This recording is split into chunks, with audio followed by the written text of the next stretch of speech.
Hi, welcome to Ghosts and Culture for 1/23/2019. Before we get to the movie, I just want to quickly say this. I'm going to probably do a video about this in the next couple of days after I've digested it more. But Mo Rivera, who's the closer for the Yankees during their last 5 World Series, basically, he's the first unanimous Hall of Fame person.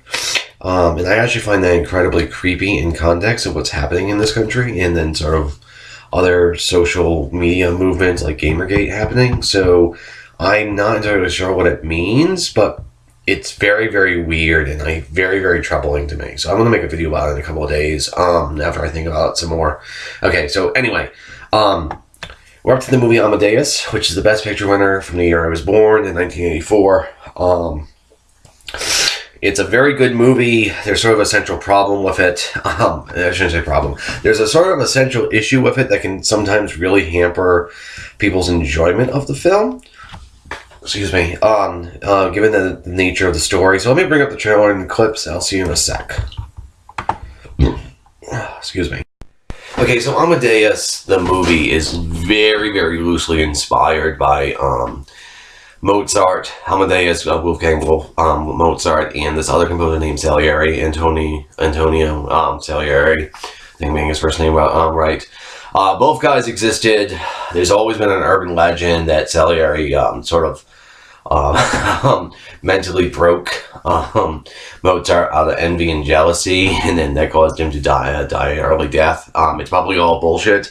And the movie, even though it has Mozart and real characters in it, and it has somewhat of the history, it's probably best not to think of this film as a period piece or an actual historical drama. It's mostly more like an opera. And so, like, Mozart in the film is not really Mozart. And Salieri is absolutely not like the actual Salieri. Anyway, so the movie is very, very good, and I think it presents a very interesting version of the problem of evil. And the problem of evil, of course, is how can an all-loving, all-knowing, and all-good God allow bad things to happen? Because sort of the central tension of the film is Mozart is a jackass, and he's an absolutely annoying, boorish git who absolutely, especially his laugh, Tom Holtz does this exceedingly well, and it's actually sometimes hard to watch this movie because he's so annoying. But he's also very gifted very, very gifted musically, and he's very, very talented. Whereas Salieri is a very socially graceful man who's very good at realpolitik, and he's been more or less noble, and he promised God like his chastity and stuff, who made him a great composer. And so Salieri is like, why the hell would God give such talent to an asshole when I suffer in sort of obscurity? And it's all about him trying to deal with that. And so that's why it's such an interesting version of the problem of evil. Now, this scene right here, I'm showing it for a couple of reasons. The first reason is it's sort of the place where he vows to kill Mozart, because what it is in the plot of the movie is he's already sort of jealous by Mozart, so he sort of arranged it so the emperor has to have him submit work, and so she brought originals to him to review so he can get a royal appointment, and they're going to be pristine and clean and everything like that and finished, and he's going to, I mean, it's like, it's some way, in a weird way, it's sort of like he's a toxic fan.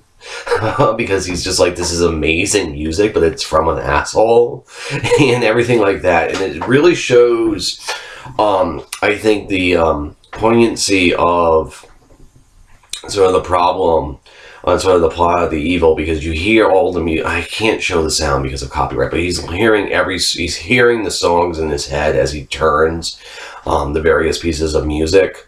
And you can tell he's just, Salieri, that's him, is just in awe, and it creates such an interesting sort of irony. And then the other thing that the movie does that also sort of adds a layer of complexity here is it's just told in flashback.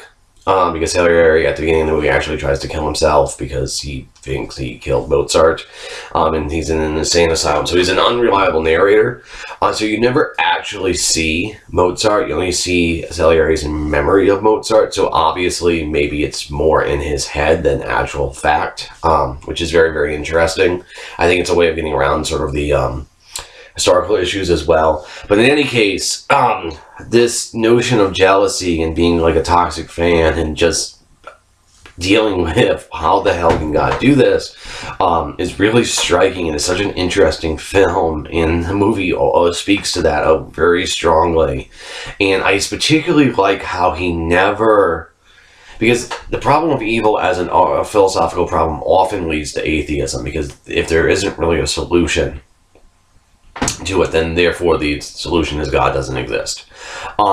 He ends up concluding that God's just an asshole, so he actually sets himself against God, which is why he vows to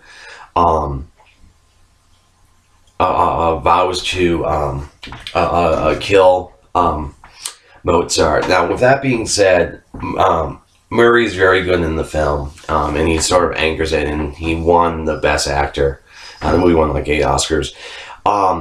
And I really do like this film, but the thing is, I do have an issue watching it because Tom Holtz, who plays Mozart, is incredibly annoying. And again, that's sort of the point of the movie. But it's especially his laugh. Like, the first time you hear his laugh, you're like, oh my god, does he sound like that? And by the time he laughs, like the third time, you're totally in Salieri's corner, hoping him to die. And I can understand why that would cause people to have issues with the movie. The movie's also a little bit, doesn't play long. I think the 3 hours to me just flies by. I really do also like the sort of the operatic nature of sort of the direction and the direction and the visuals, especially the cinematography, because he's going to burn a crucifix here, and there's this very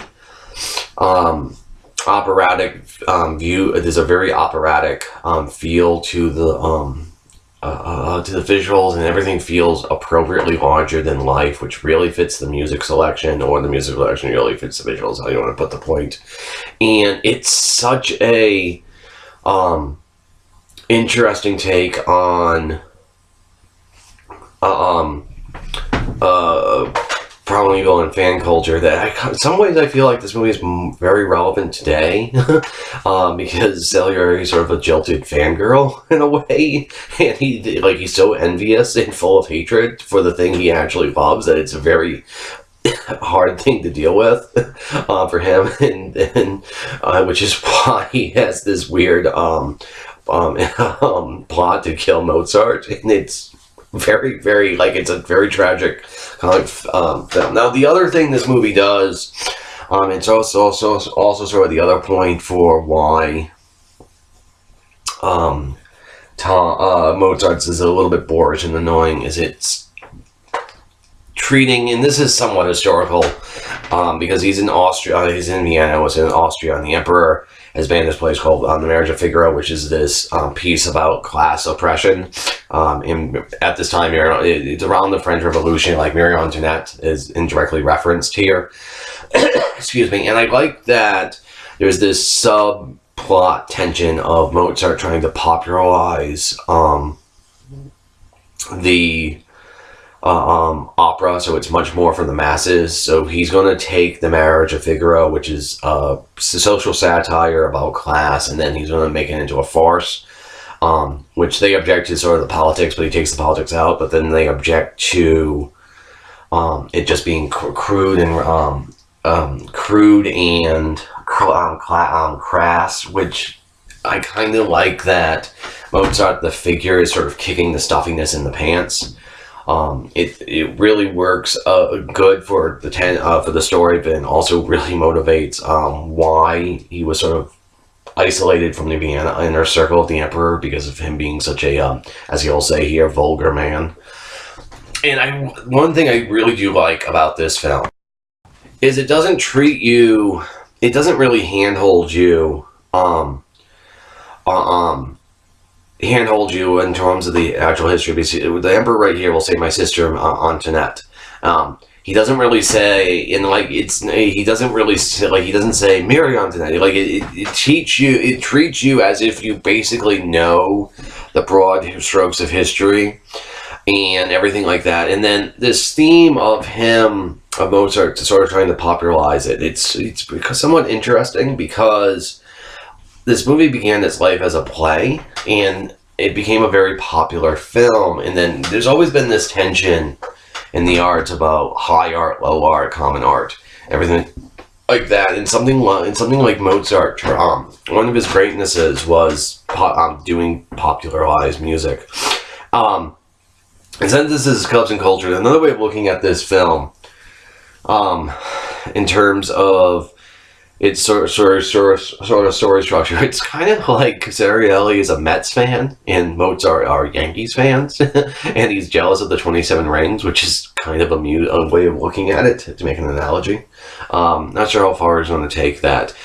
The other sort of thing about this film is it really is one of the few films where you can generally, if you watch it with the music only track, it's actually a very interesting experience, because the striking visuals and directions are strong enough that you absolutely get the sense of all the movement within the story of